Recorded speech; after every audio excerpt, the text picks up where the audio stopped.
જય હિન્દ, જય જય ગરવી ગુજરાત સાથીઓ. તમામ પ્રદેશના, જિલ્લાના, તાલુકાના, શહેરના, વોર્ડના અને બૂથના તમામ કાર્યકર્તાઓને, આમ આદમી પાર્ટીનાને હું એક કાર્યકર્તા જોગ સંદેશ આપવા માંગુ છું. આપણા માટે, સૌ માટે ખુશીની ખબર છે કે ગુજરાત માટે હવે ખુદ અરવિંદ કેજરીવાલજી લુકઆઉટ કરી રહ્યા છે અને સંગઠનના માહિર કહેવાય એવા ગોપાલ રાયજી અને દુર્ગેશ પાઠકજી એ આગામી 8 તારીખથી ગુજરાતમાં આવી રહ્યા છે અને તેઓ ફૂલ ટાઈમ ગુજરાતમાં 3 વર્ષ સુધી એ પોતાની ફરજ નિભાવવાના છે.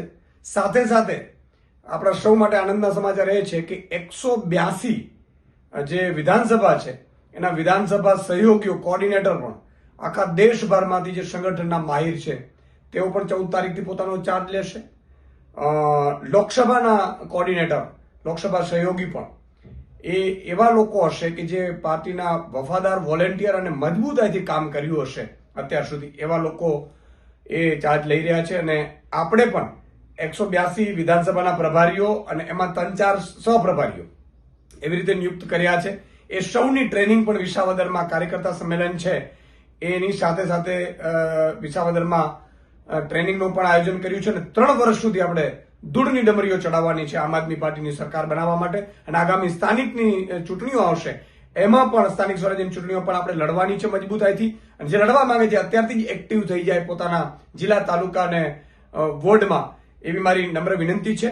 અને આગામી ઓક્ટોબર મહિનાથી એમની પણ પસંદગી શરૂ થઈ જશે અને દરરોજ અરવિંદ કેજરીવાલજી ગુજરાતને લઈને ફોલોઅપ લઈ રહ્યા છે અને આપણા સૌ માટે એ આનંદના સમાચાર છે. આગામી સમયમાં આપણે બહુ મોટા ખુશખબરી તમને મને મળવાની છે આગામી સમયને લઈને. તો ચાલો વિસાવદર, આપણે 13 તારીખે મહાસંમેલનમાં સૌએ હાજરી આપવાની છે. મોટી સંખ્યામાં કાર્યકર્તાઓ આવે અને સાથે સાથે વિધાનસભા પ્રભારી, સહપ્રભારી, લોકસભા પ્રભારીઓ એ જરૂર ખાસ પધારે, કારણ કે એમની ટ્રેનિંગનું સેશન પણ ત્યાં રાખવામાં આવ્યું છે. જય જય ગરવી ગુજરાત.